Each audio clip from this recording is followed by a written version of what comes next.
Hello प्यारे students, आप सभी का एक बार फिर से स्वागत है rankers BSV foundation YouTube channel पर। आप लोगों के लिए एक और क्रैश कोर्स का जबरदस्त वीडियो लेके आ चुके हैं। आप लोगों को मालूम होगा rankers BSV foundation YouTube channel पर आप लोगों के लिए क्रैश कोर्स चलाया जा रहा है।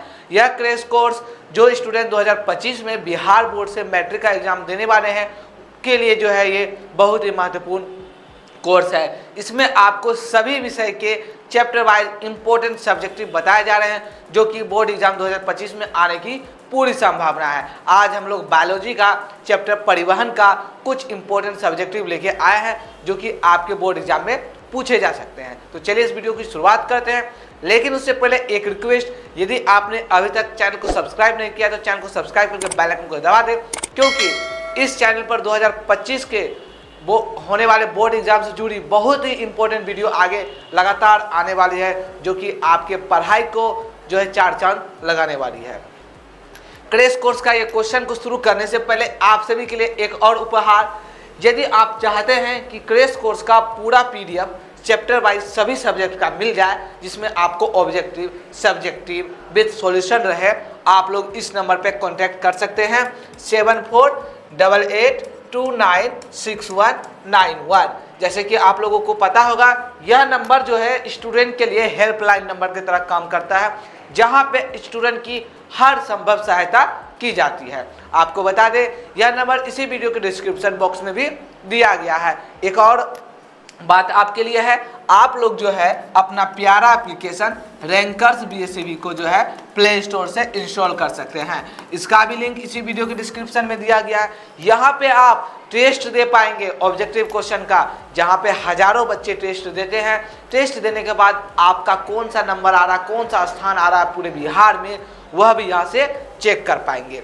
चलिए शुरू करते हैं हम लोग।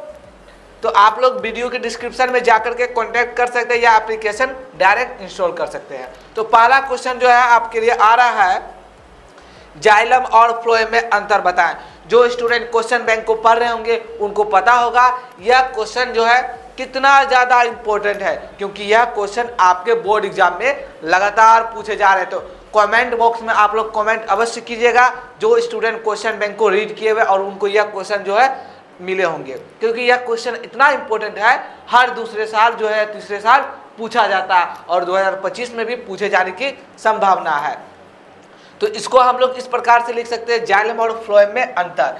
क्या करना है, आपको दो कॉलम बनाना है इस तरह से, और ये 2 नंबर में पूछे जाते हैं तो आपको 3 अंतर बता देने हैं। तो पहला अंतर तो सबको मालूम होना चाहिए, जाइलम जो से आ रहा है यानी जल, जो कि जल का वाहक हो सकता है या तरल पदार्थों का वाहक। फ्लोएम यानी फो से आ रहा है यानी फल, हम लोग भोजन समझ सकते हैं। तो जो फ्लोएम क्या करता है, वो ठोस पदार्थ या भोज्य पदार्थों का परिवहन करता है। पहला अंतर आपका यही हो गया। जाइलम जो है पेड़ पौधे में जल का परिवहन करता है और फ्लोएम पेड़ पौधे में ठोस पदार्थ या खाद्य पदार्थों का परिवहन करता है। परिवहन मतलब एक स्थान से दूसरे स्थान तक पहुंचाता है। उसके बाद है दूसरा अंतर, पौधे के जड़ से ऊपरी भाग में जो ये फ्लोएम जो वो एक परिपथ में जो है एक दृश्य में फैला होता है। पौधे के जड़ से लेकर के ऊपरी भाग में इस तरह से फैला होता है या पत्तियों तक इस तरह से गया रहता है, लेकिन ये वापस दोबारा इस तरह से नहीं होता है। जबकि फ्लोएम जो है वो द्विदिशीय होता है, नीचे से ऊपर भी और ऊपर से नीचे भी फैला हुआ होता है। तो इस तरह से हम लोग लिख सकते हैं, जो जाइलम जो है पौधे के जड़ के ऊपरी भाग की ओर से एक दिशा पथ में तथा खनिज लवणों की परिवहन हेतु स्वतंत्र विशेष तंत्र होता है। उसी प्रकार हम फ्लोएम में लिख सकते हैं, खाद्य पदार्थों का स्थानांतरण द्विदिशीय पथ में अर्थात अधोमुखी अथवा ऊपरी मुखी होता है, जिसके लिए दूसरा स्वतंत्र पथ बना होता है। तीसरा अंतर हम लोग लिख सकते हैं, जाइलम को जल का संवाहक उत्तक कहते हैं और फ्लोएम को जो है क्या कहते हैं, चालनी नलिका, जो सूक्ष्म छिद्र की वाली नलिका उसे जुड़ी होती है, जिसको हम लोग खाद्य पदार्थों का उत्तक बोलते हैं या स्थानांतरण कहते हैं। चलिए आगे बढ़ते हैं। अगला क्वेश्चन है, पौधों में गैसों का आदान प्रदान कैसे होता है। यदि आप एनसीईआरटी बुक पढ़े होंगे तो आपको यह क्वेश्चन जरूर मिला होगा, और यह क्वेश्चन बिहार बोर्ड में ही नहीं और भी स्टेट बोर्ड, सीबीएसई बोर्ड, वहाँ भी ये क्वेश्चन लगातार पूछे जाते हैं। तो इससे आप इस क्वेश्चन की जो है महत्वपूर्णता को समझ सकते हैं, कितना इंपॉर्टेंट ये क्वेश्चन है। पौधों में गैसों का आदान प्रदान कैसे होता है? चलिए देखते हैं इसका सॉल्यूशन आंसर। पौधों में गैसों का आदान प्रदान विसरण विधि द्वारा होता है। आप लोगों को पता है कि विसरण विधि क्या है? पौधों में गैसों का आदान प्रदान करने की विधि है। पौधों की कोशिकाएं श्वसन क्रिया के दौरान क्या करती है? ऑक्सीजन प्राप्त करती है और कार्बन डाइऑक्साइड को वातावरण में मुक्त करते हैं ना। इसके अलावा प्रकाश संश्लेषण क्रिया के दौरान भी गैसों का आदान प्रदान विसरण विधि के द्वारा होता है। श्वसन क्रिया भी विसरण विधि के द्वारा गैसों का आदान प्रदान, प्रकाश संश्लेषण में कार्बन डाइऑक्साइड लेकर के ऑक्सीजन जो गैस छोड़ती है पेड़ पौधा, वो भी विसरण विधि के द्वारा होता है। इसके अलावा जो कुछ बड़े एवं पुराने पेड़ जो होते हैं वो तने में भी क्या होता है? लेंटिसेल होता है, उसके द्वारा गैसों का आदान प्रदान करता है। तो यहाँ पे हमको याद रखना बस इतना, पौधों में गैसों का आदान प्रदान विसरण विधि के द्वारा होता है। पौधों में श्वसन की क्रिया रंध्र के द्वारा होती है। बस ये इंपॉर्टेंट पॉइंट है, इसको आपको याद रखना है। ऑब्जेक्टिव हो या सब्जेक्टिव, आप छक्के छुड़ा दीजिएगा। अगला क्वेश्चन आपका, मनुष्य में दोहरे रक्त संचरण की व्याख्या करें तथा इसके महत्व पर प्रकाश डालें। अब टॉर्च के द्वारा प्रकाश नहीं डालना है, बताना है प्रकाश डालें मतलब समझाना है उसको। तो मनुष्य में जो है दोहरे रक्त संचरण, और ये क्वेश्चन आपके दीर्घ उत्तरीय क्वेश्चन है। ये आपके बोर्ड एग्जाम में जो पूछे जाते हैं, दीर्घ उत्तरीय सेक्शन जो होगा आपका बायोलॉजी का, उसमें अक्सर पूछे जाते हैं। तो चलिए देखते हैं इसका आंसर। बोला जा रहा है मानव में रुधिर, रुधिर का मतलब होता है रक्त। मानव में रुधिर प्रत्येक चक्र में हृदय से 2 बार होकर गुजरता है। मानव जो है रुधिर जो है, खून जो है, वो प्रत्येक जब एक चक्र पूरा करती है रुधिर, तो वो हृदय से 2 बार होकर गुजरती है।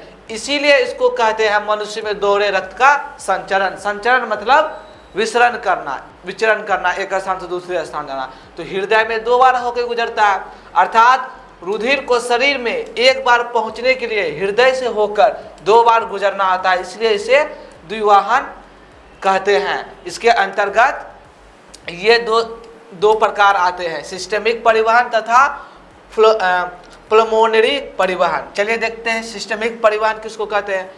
बाएं अलिंद से दाएं निलय में ऑक्सीजन रुधिर पहुंचाता है। सिस्टेमिक परिवहन में क्या आता है? बाएं अलिंद से बाएं निलय में ऑक्सीजन रहित, मतलब ऑक्सीजन के साथ जो रुधिर होता है, ऑक्सीजन के साथ जो खून होता है वो पहुंचाता है, जहां से यह शरीर के विभिन्न भागों में पंप किया जाता है। ऑक्सीजन वाला खून जो है विभिन्न भागों में यहाँ से बाएं निलय से पंप किया जाता है।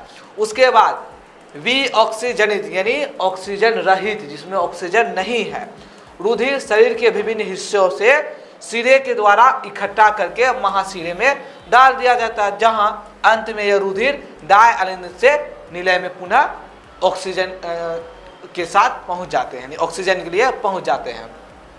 उसके बाद है पल्मोनरी परिवहन। इसमें लिखा गया है विऑक्सीजनित रुधिर, यानी जिसमें ऑक्सीजन नहीं होगा, वे दाएं निलय से ऑक्सीजन जनित होने के लिए फेफड़ों में भेज दिए जाते हैं। फिर ऑक्सीजन जनित रुधिर फिर से मानव हृदय में दाएं अलिंद से आता है और बाएं अलिंद से निलय में जाकर के शरीर के अलग अलग हिस्सों में चल जाते हैं। तो ये था मनुष्य में दोहरे रक्त संचरण की व्याख्या करें। इसमें जो है आपको ये क्वेश्चन जो है 2 नंबर में भी पूछा जा सकते हैं। 2 नंबर में आपको इतना पूछा जाएगा, मनुष्य में दोहरे रक्त संचरण के रक्त की व्याख्या करें या क्या है, बस उसका आंसर आपको यहाँ तक ही देना है। चलिए, तो ये थे आपके 3 इंपॉर्टेंट क्वेश्चन जो कि आपके परिवहन चैप्टर से थे। तो अब मिलते हैं हम लोग नेक्स्ट वीडियो में अगले चैप्टर के साथ।